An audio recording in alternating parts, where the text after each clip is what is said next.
THC untuk perkara Darmili hari ini telah melakukan rangkaian tindakan penyidikan berupa penyitaan terhadap rumah dengan mobil milik tersangka atas nama Darmili untuk kelengkapan berkas perkara.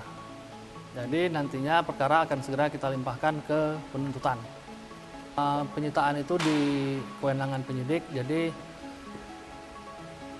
oleh penyidik ada pendapat dari penyidik bahwa perlu dilakukan penyitaan terhadap harta bergerak dan tidak bergerak atau aset-aset dari tersangka terkait pengembalian kerugian negara.